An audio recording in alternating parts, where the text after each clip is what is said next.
Good morning, students. Myself Steve Falda. Welcomes all of you in my channel Ultimate Science. And today our topic is packing fraction and percentage packing efficiency of any type of cubic unit cell. बच्चे आज जो हमें topic पता लगाना है वो हमारा topic क्या है कि हमारे पास कोई क्यूबिक यूनिट सेल है, उसकी परसेंटेज पैकिंग एफिशिएंसी क्या है।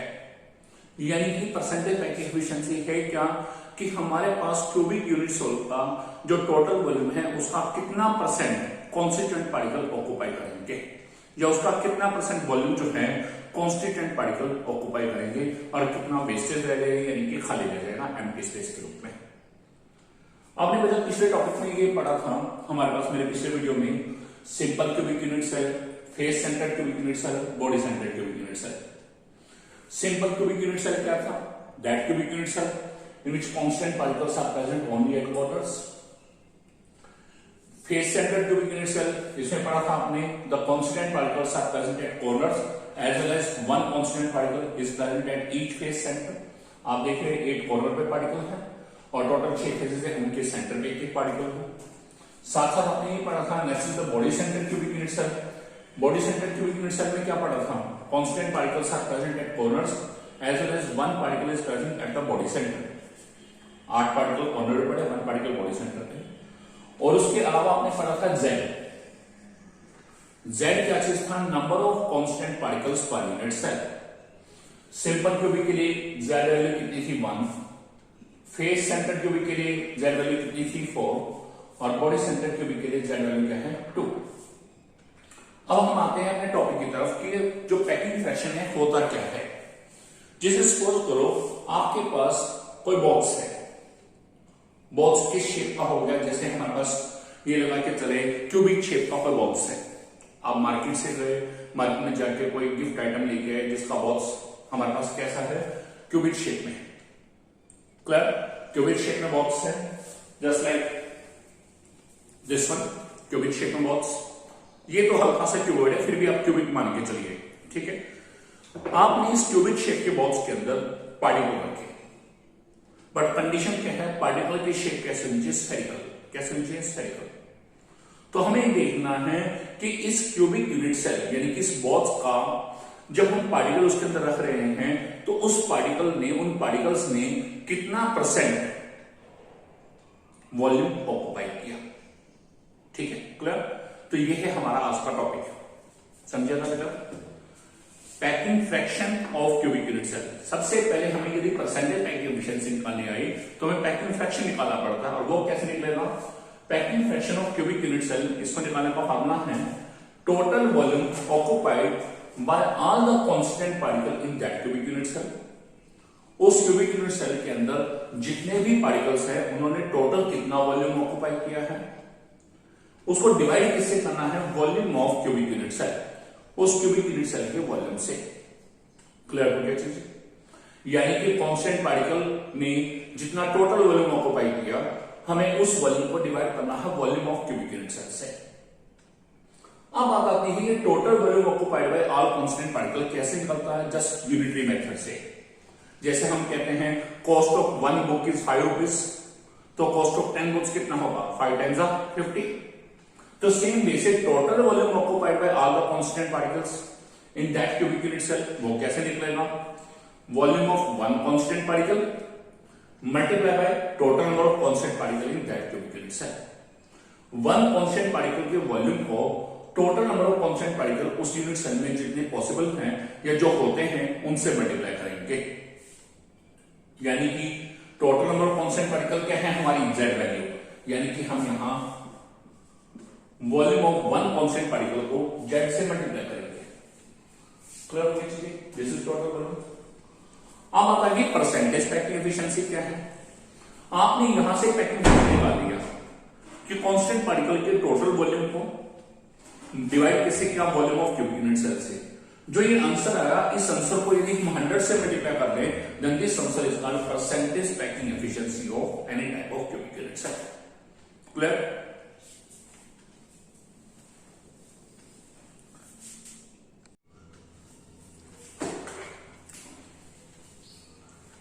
हाँ स्टूडेंट, स्टूडेंट्स, अब हम कर रहे हैं पैकिंग एफिशिएंसी फाइंड आउट करना। किसकी? हमारे पास 3 टाइप के क्यूबिक यूनिट सेल हैं। फर्स्ट है simple cubic unit cell, second हमारे पास है face centred cubic unit cell और थर्ड हमारे पास है body centred cubic unit cell. अब हम इन तीनों की percentage packing efficiency find out करेंगे। तो सबसे पहले मैंने लिया है in case of simple cubic unit cell, short form क्या है? एससीसी। हम जानते हैं जेड वैल्यू क्या है 1। अब मैंने ये सिंपल क्यूबिक यूनिट सेल बनाई। हम जानते हैं सिंपल क्यूबिक सेल में पार्टिकल कहां पर पड़े हैं? कॉर्नर पे। कॉर्नर में पार्टिकल्स है। क्लियर? अब जो मैं लाइनें पहले बता रहा हूं, ध्यान रखिएगा, ये हमारे पास कुछ लाइन जो है वो सभी में सेम आएंगे, सिंपल क्यूबिक में भी, फेस सेंटर्ड क्यूबिक में भी और बॉडी सेंटर्ड क्यूबिक में भी। अब जब देखिए पहले सिंपल क्यूबिक यूनिट सेल में, if constituent particles are represented by hard spheres of identical shape, identical size and identical radius small r। हमने क्या अज्यूम किया कि जो कांस्टीट्यूएंट पार्टिकल्स हैं उन सब की शेप भी एक जैसी है, उन सब का साइज भी एक जैसा है, उनकी शेप कैसी है? स्फेरिकल शेप है, यानी कि वो गोलाकार है और उनका रेडियस क्या है? Small r। ये लाइन तीनों के तीनों क्यूबिक यूनिट सेल जो है, simple cubic, face centred cubic और बॉडी सेंटर्ड क्यूबिक, इन तीनों में सेम आएगी। क्लियर? हमने क्या माना है कि कांस्टेंट पार्टिकल की शेप कैसी है? स्फेरिकल, साइज सेम है, शेप सेम है और इवन रेडियस भी क्या है? वो भी स्मॉल r सेम है। Next, we know in case of simple cubic unit cell, अब क्यूबिक जो मर्जी हो, आपने पिछले वीडियो में मेरा पढ़ा क्रिस्टल सिस्टम के बारे में, और क्रिस्टल सिस्टम में सबसे पहले क्यूबिक पढ़ा था। क्यूबिक में आपने क्या पढ़ा? A equal to B equal to C, यानी कि एज लेंथ के आपस में बराबर है। तो वही same in case of simple cubic unit cell, all the edge lengths are equal. और हमने ये भी अपनी तरफ से जूम किया, suppose edge length of simple cubic में क्या माना है? Small a. क्या माना है? Small a. जब face centred body centred cubic करेंगे तो यहां पर फेस सेंटर्ड क्यूबिक पड़ा रहेगा, तो हमें उसकी एज लेंथ को स्मॉल ए मानना है। सो जब सभी क्यूबिक हैं, सभी एज लेंथ इक्वल है, इट मींस चाहे AB हो, चाहे BC हो, चाहे CD हो, चाहे AB हो, चाहे AE हो, चाहे BH हो, चाहे BF हो, चाहे CC हो, चाहे GH हो, चाहे FEF हो, चाहे FG हो, चाहे EH हो, they all should be equal. और वो सब किसके बराबर होने चाहिए? स्मॉल ए के। So AB equal to BC equal to CD equal to AD equal to small A, क्योंकि एज लेंथ इक्वल है। ये दो पार्ट्स जो हैं हर टाइप की क्यूबिक यूनिट सेल की परसेंटेज पैकिंग एफिशिएंसी के डेरिवेशन में सेम आएंगे। बस सिर्फ क्या करना है, ये सेम बाकी दोनों में भी, और यहां पर फेस सेंटर्ड क्यूबिक है तो फेस सेंटर्ड क्यूबिक कर दोगे दोनों जगह, और यदि बॉडी सेंटर्ड क्यूबिक है तो बॉडी सेंटर्ड क्यूबिक कर दोगे। अब यहां से थोड़ा चेंज होगा। We know in case of simple cubic unit cell, आपके पास सिंपल क्यूबिक यूनिट सेल आप जानते हैं, पार्टिकल कहां पर पड़े होते हैं? कॉर्नर पे। कहां पर पड़े होते हैं? कॉर्नर पे। The constant particles are present only at corners and it is observed, ये चीज सबसे इंपॉर्टेंट है कि हर एक में डिफरेंट आएगी, मतलब यहां से डिफरेंट चलेगा। And it is observed that the two constant particles present at two adjacent corners, दो एडजेसेंट कॉर्नर के जो पार्टिकल हैं, यानी कि ये पार्टिकल यहां वाला, ये दोनों कॉर्नर, ये दोनों कॉर्नर, ये दोनों कॉर्नर, ये दोनों corner, they will touch each other. मैंने क्या बोला? जब हम सिंपल क्यूबिक यूनिट सेल में पार्टिकल रखते हैं तो वहां क्या होगा कि हमारे पास दो एडजेसेंट कॉर्नर पे पड़े हुए पार्टिकल एक दूसरे को टच करेंगे। क्लियर हो गई चीजें? क्लियर है? अब जरा देखिए, मैंने ये पहला फर्स्ट ए कॉर्नर थे, बी कॉर्नर, मैंने ए कॉर्नर पे एक पार्टिकल रख दिया। हम जानते हैं स्फेरिकल शेप है, 3 डायमेंशन है, हम यहां नहीं दिखा सकते, यहां भी हमने बी कॉर्नर पे एक पार्टिकल रख दिया। आपने देखा ये दोनों पार्टिकल यहां एक दूसरे को टच कर रहे हैं। अब हम जानते हैं इस पार्टिकल की रेडियस क्या है? Small r। इस पार्टिकल की रेडियस भी क्या है? Small r। तो AB पूरा किसके इक्वल हो जाएगा? r plus r 2r। और AB है क्या? हमारी एज लेंथ किसके बराबर है? स्मॉल a की। तो यहां देखिए ना, सो AB कितना आ जाएगा? r plus r that is 2r। यहां AB a के इक्वल है, यहां AB 2r के, तो जब हम इन दोनों इक्वेशन को इक्वेट करेंगे, equating first and second equation, तो हमारे पास क्या निकल आ जाएगा? So edge length of simple cubic unit cell, यानी कि स्मॉल a किसके बराबर आ जाएगा? 2r के। क्लियर? इतना क्लियर है? Two constant particles present at two adjacent corners will touch each other. Clear? इसका रेडियस स्मॉल r, इसका रेडियस स्मॉल r, जब दोनों ने टच करा तो टोटल रेडियस टोटल कितना हो गया? 2r। और वो किसके इक्वल होगा? AB के। तो AB किसका आ गया? r plus r 2r। और ऊपर ए भी किसके बराबर था, ए के, इसलिए ए किसके इक्वल आ गया 2r। नेक्स्ट है हमारे पास, अब हम अपने फार्मूले को ध्यान रखते हैं पैकिंग फ्रैक्शन और परसेंटेज पैकिंग एफिशिएंसी का। उसमें हमें फ्रैक्शन वाली चीज में नीचे की तरफ क्या चाहिए था, volume of cubic unit cell. तो मैंने क्या निकाला, volume of simple cubic unit cell. चाहे सिंपल क्यूबिक हो, चाहे फेस सेंटर क्यूबिक हो, चाहे बॉडी सेंटर क्यूबिक हो, है वो सारी की सारी क्या है, क्यूबिक। और हम जानते हैं क्यूब का वॉल्यूम क्या होता है, लोअर क्लास में पढ़ा भी है, side into side into side, it means edge into edge into edge. और एज हमने माना क्या है, small a, small a into small a into small a, यानी कि ए क्यूब। और एक वैल्यू यहां से रखें 2r का क्यूब, तो ये कितना आ जाएगा हमारे पास 8r क्यूब।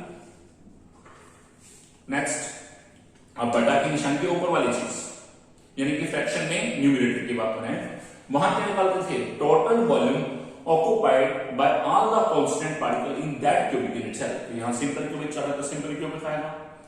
कैसे निकालते थे, z यानी कि number of particles in that unit cell, number of constant particle in that cubic unit cell, multiply by volume of one constant particle, यानी कि z into volume of one constant particle.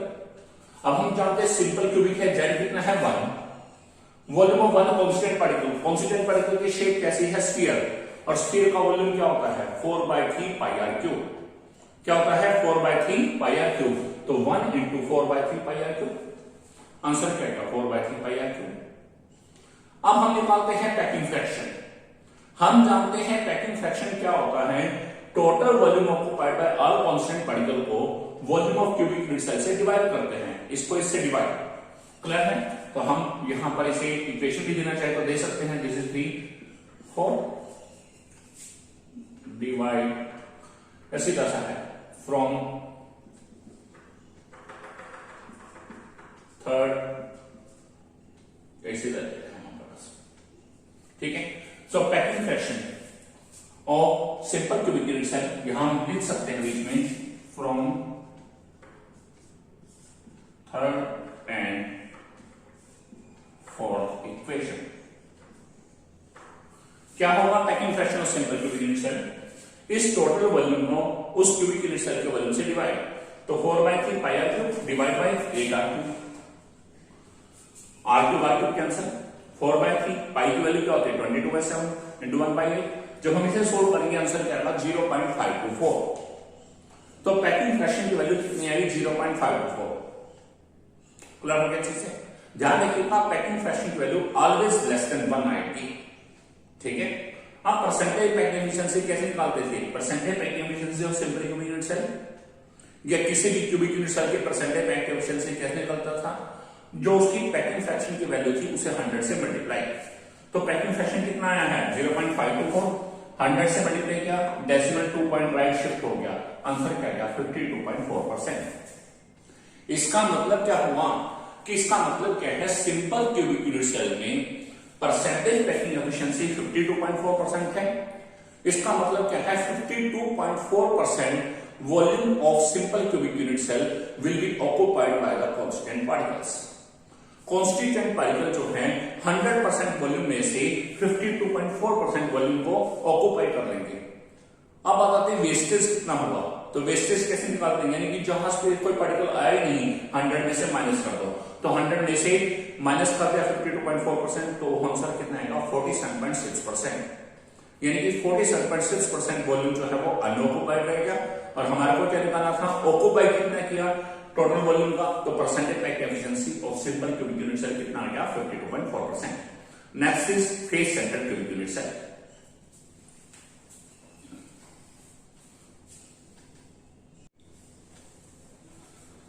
We know in case of FCC में आपने क्या पढ़ा, the constant particles are present at corners as well as one constant particle is present at each face center। आपका FCC है, this is face centre, ये मैंने दिखा दिया, कुछ पर मैं इसे ओ बता रहा हूं। पार्टिकल कॉर्नर पे पड़े हैं, सिंपल क्यूबिक की तरह फेस सेंटर पे पड़ा है। अब हम इसकी परसेंटेज पैकिंग एफिशिएंसी निकालेंगे एफसीसी की। सो देखिए पहली लाइन मैंने बोली थी वो सेम आएगी, if constant particles are represented by hard spheres of identical size, identical shape and identical radius माना। सेकंड हमने क्या माना, suppose edge length of FCC क्या माना है a, क्योंकि क्यूबिक है, एज लेंथ ए मान ली, और जब क्यूबिक है all sides are equal, so A B equal to B C equal to C D equal to A D equal to small है। This is equation number 1। अब ये line दोनों same आते हैं, यहां डिफरेंट हो जाता है।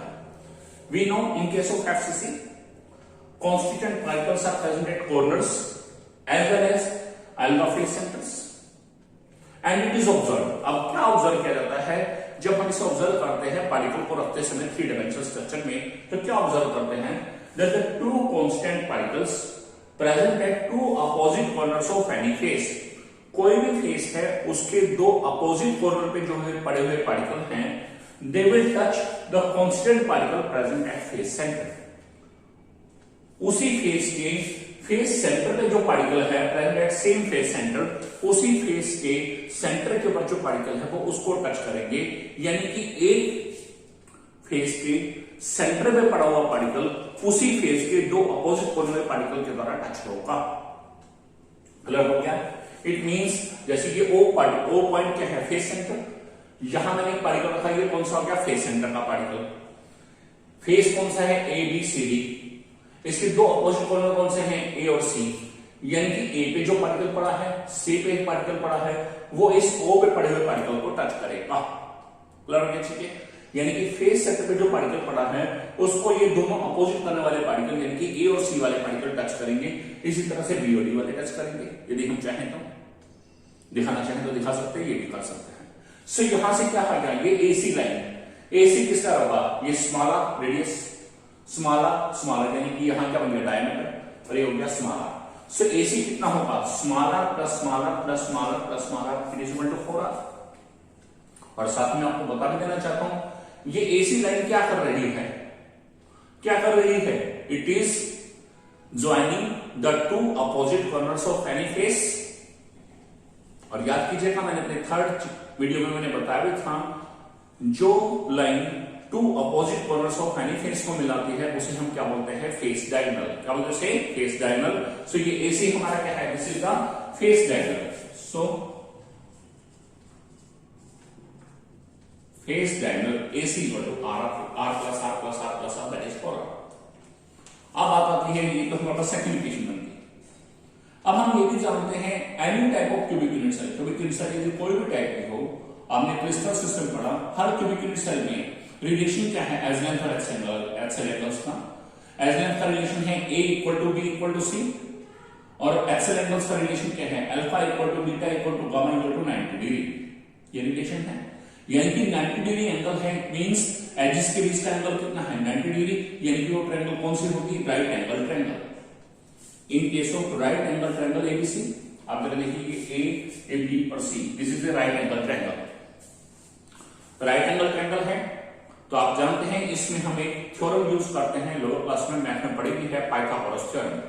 According to Pythagoras theorem, AC क्या हो जाएगा, उसका हाइपोटेन्यूज जिसे हम करंट बोलते हैं, एसी इक्वल टू एबी क्या हो जाएगा, उसका बेस जिसे आधार बोलते हैं, बीसी क्या हो जाएगा, परपेंडिकुलर जिसे बोलते हैं लंब। So AC equal to square root of AB square plus BC square. और एबी और बीसी की मैंने यहां से उठे, एबी भी स्मॉल है के बराबर है, बीसी भी स्मॉल है। So AC equal to square root of a square plus a square. तो ये क्या आएगा, square root of 2a square, और सोल्व करेंगे कितना आएगा, स्क्वायर रूट 2a, यानी कि AC किसका रिजल्ट आएगा, रूट 2a की। This is third equation. अब यहां देखेंगे, यहां फेस डायगोनल AC किसके इक्वल है, 4r के, यहां फेस डायगोनल AC किसके इक्वल है, रूट 2a के। अब हम इन दोनों को इक्वेट करेंगे, equating second and third equation. तो मैंने क्या करा, रूट 2a को 4r के इक्वल किया, AC इक्वल किया, यानी कि रूट 2a को 4r के इक्वल किया, तो a कितना आ जाएगा, इसे उधर भेज दिया 4/√2r, सोल्व करेंगे a कितना आएगा, 2√2r। अब a हमारी क्या है, edge length, so edge length of FCC a equal to क्या आएगा, 2√2r। बहुत से बच्चे जो मिस्टेक करते हैं सिर्फ यही तक करते हैं क्योंकि उन्हें a फाइंडिंग करना मुश्किल हो जाता है, और ए फाइंडिंग करने के बाद तो तीनों टाइप की क्यूबिक यूनिट सेल में सेम पाथ चलना है। ए निकलने वाला अगलापन क्या करते हैं, volume of that cubic unit cell. अब क्यूबिक यूनिट सेल कौन सी है, face centre cubic unit cell, FCC. अब हम जानते हैं क्यूब का वॉल्यूम क्या होता है, side into side into side, या फिर edge into edge into edge, यानी कि ए क्यूब। तो वॉल्यूम ऑफ एफसीसी क्या आएगा ए क्यूब, और ए कितना ऊपर पड़ा है 2√2r, तो 2√2r इस पूरे का क्यूब सोल्व करेंगे 16√2r cube, this is volume of FCC. अब हम पैकिंग फ्रैक्शन वाले में ऊपर वाली चीज निकालते हैं, total volume occupied by all constant particle. Total volume occupied by all constant particle in FCC कैसे निकालते थे, number of particle multiply by volume of one constant particle. तो नंबर ऑफ पार्टिकल कितने हैं 4, और volume of one constant particle कितना है, spherical shape के जैसे 4/3 पाई आर क्यूब, तो 4 into 4/3 पाई आर क्यूब कितना आ गया 16/3 पाई आर क्यूब। क्लियर। अब हमारे पास पैकिंग फ्रैक्शन निकालते हैं, उसमें हम क्या करते हैं, टोटल वॉल्यूम ऑक्युपाइड को बाय ऑल कांस्टेंट पार्टिकल को volume of cubic unit cell से डिवाइड, यानी कि मैं क्या करूंगा 6th इक्वेशन को 5th से divide 6th equation by 5th equation. तो पैकिंग फ्रैक्शन ऑफ एफसीसी कितना आ जाएगा 16/3 pi are cube divide by 16√2r cube, solve करेंगे आंसर क्या आएगा 0.74। सो एफसीसी का पैकिंग फ्रैक्शन कितना है 0.74। Percentage packing efficiency of FCC, simple case, जो पैकिंग फ्रैक्शन का आंसर आया उसे 100 से मल्टीप्लाई कर दो, तो 0.74 को 100 से मल्टीप्लाई किया, आंसर कितना आएगा 74%। यानी कि एफसीसी में 74% volume of cubic unit cell will be occupied by the constant particles, और वेस्टेज कितना हो जाएगा 100 में से 74 माइनस करेंगे, that is 26%। My next topic is percentage packing efficiency of BCC.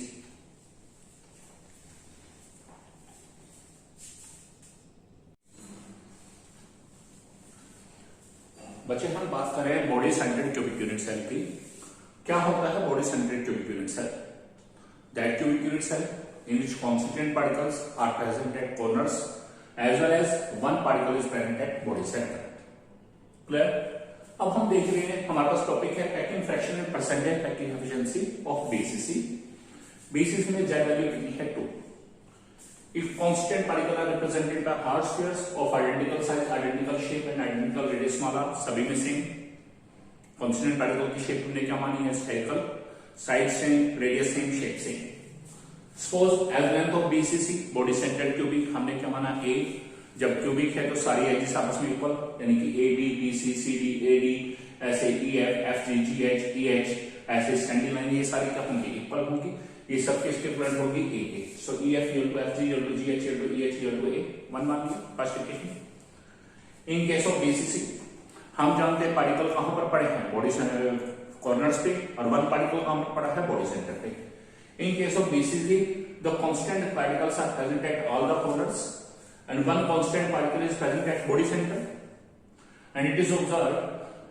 अब यहां क्या ऑब्जर्व करते हैं, याद कीजिएगा जब हमने एफसीसी किया था, एफसीसी में हमने पढ़ा था कि जो फेस सेंटर में पड़ा हुआ पार्टिकल है वो उसी फेस के दो अपोजिट कॉर्नर वाले पार्टिकल को टच कर रहा है।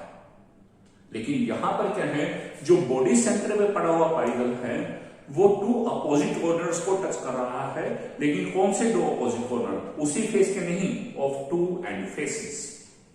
यानी कि जैसे मैं ये बात करूं कि ये एंड फेस एक है, ये दूसरा एंड फेस है, तो इस एंड फेस का एक कॉर्नर, दूसरे एंड फेस का एक कॉर्नर, नीचे वाले फेस का एंड फेस का एक कॉर्नर, इन दोनों पे जो पार्टिकल पड़ा है, इस यूनिट सेल के अंदर जो बॉडी सेंटर में पार्टिकल पड़ा है, इसके अंदर की तरफ जो बॉडी सेंटर में पार्टिकल पड़ा है वो उसको टच कर रहा है।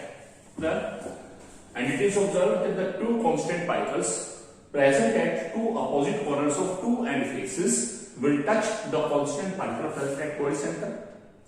अब देखिए ये मेरे पास मैंने मान लिया बॉडी सेंटर है, यहां पे ये पार्टिकल पड़ा है, इस पार्टिकल को कौन टच कर रहा है, ये ऊपर वाला फेस है EFGH, इसके H कॉर्नर में पड़ा हुआ पार्टिकल, और ये नीचे वाला दूसरा एंड फेस है ABCD, इसके B कॉर्नर में पड़ा हुआ पार्टिकल। यानी कि दो एंड फेसेस हैं, ऊपर वाला फेस नीचे वाला फेस, इन दो अपोजिट फेसेस, दो एंड फेसेस के अपोजिट कॉर्नर कौन से होंगे B और H, इनके ऊपर जो पार्टिकल पड़े हैं वो पार्टिकल इस बॉडी सेंटर के पार्टिकल को टच कर रहे हैं। तो जरा चेक कीजिए BH लेंथ क्या होगी, इसका रेडियस, इसका पूरा क्या होगा डायमीटर, उसका रेडियस, तो यानी कि BH कितना होगा R plus R plus R plus R, that is 4R। So B equal to R plus R plus R plus R, that is 4R। अब BH क्या चीज है, यहां हमने मैंने आपको अपने थर्ड वीडियो में बताया भी था, एक होता है फेस डायगोनल, एक होता है बॉडी डायगोनल। फेस डायगोनल क्या है? The lines joining the two opposite corners of any face. किसी भी फेस के दो अपोजिट कॉर्नर को जो लाइन ज्वाइन करती है उसे क्या बोलते हैं हम? Face diagonal. And the lines joining the two opposite corners of two end faces, दो एंड फेसेस के अपोजिट कॉर्नर को जो लाइन मिलाते हैं उसे क्या बोलते हैं? Body diagonal. याद करिएगा कि बॉडी डायगोनल हमेशा बॉडी सेंटर के अंदर से क्रॉस करेगा और फेस डायगोनल हमेशा फेस सेंटर के अंदर से क्रॉस करेगा। तो ये देखिए, ये नीचे वाला फेस था, इसका ये कॉर्नर, ये ऊपर वाला दूसरा एंड फेस था, उसका corner. These are the two opposite corner. इस लाइन को BH को हम क्या बोलेंगे? Body diagonal. और ये कहां से क्रॉस करेगी? आप देख सकते हैं, this is crossing the body centre, body centre के अंदर से क्रॉस हो रही है। सो BH क्या गया? Body diagonal.